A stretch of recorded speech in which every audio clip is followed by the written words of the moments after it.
আসসালামু আলাইকুম। সবাইকে আপনার টিচিকম একাডেমি থেকে স্বাগত। আজকে আমরা সপ্তম শ্রেণীর বীজগণিতের সরল সমীকরণ অনুশীলনী 7.2 এর 4 নম্বর অঙ্কটি করব। দেখো বলছে 4 নম্বর অঙ্কে কোন সংখ্যা থেকে 5 বিয়োগ করলে বিয়োগফলের 5 গুণ থেকে 5 গুণ সমান 20 হবে। এটা সমান হবে, অ্যাকচুয়ালি 5 গুণ সমান 20 হবে। এটা সমান হবে, কি বলছিল, কোন সংখ্যা থেকে 5 বিয়োগ করলে বিয়োগফলের 5 গুণ সমান, সে প্রশ্নটা আমি একটু দেখে নিচ্ছি। বিয়োগফলের 5 গুণ সমান, হ্যাঁ ঠিক আছে। কোন সংখ্যা থেকে 5 বিয়োগ করলে বিয়োগফলের 5 গুণ সমান 20 হবে, এটা প্রশ্ন চাইছে। 5 গুণ সমান 20 হবে, তো কোন সংখ্যা থেকে আমরা তো জানি না, তো আবার লিখব, মনে করি সমাধান 4 নাম্বার। মনে করি সংখ্যাটি x সমান x। প্রশ্নতে কি বলছে আমরা একটা শুনি। কোন সংখ্যা থেকে 5 বিয়োগ করলে, আচ্ছা সংখ্যাটা আমরা x মনে করলাম অথবা ধরলাম।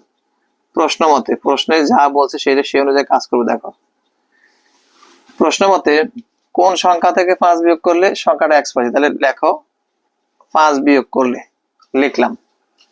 বিয়োগ করলে বিয়োগফলের সাথে 5 গুণ, তাহলে এটাই ছিল বিয়োগফল, এরা 5 গুণ বলছে, তাহলে 5 গুণ দাও, গুণ 5 করলে 5 গুণের সমান হবে 20, সমান 20।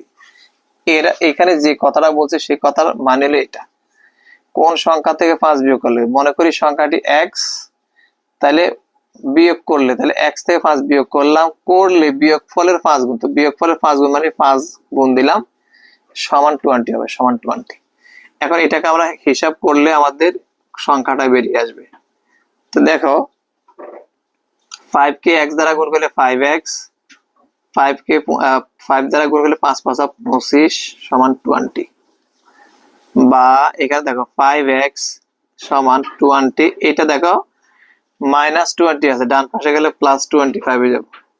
এটা ছিল -25, ডান পাশে আসলে +25। বা 5x 25 আর 20 যদি আমরা যোগ করি তাহলে হবে 45। বা x সমান, এখানে 5টা x এর সাথে গুণ আছে, ভাগও এখানে আসবে 45। বা x সমান 9, সুতরাং x সমান 9। বলছে কোন সংখ্যা থেকে 5 বিয়োগ করলে, তাহলে সংখ্যাটা হবে, সুতরাং নির্ণয় সংখ্যাটি 9। নির্ণয়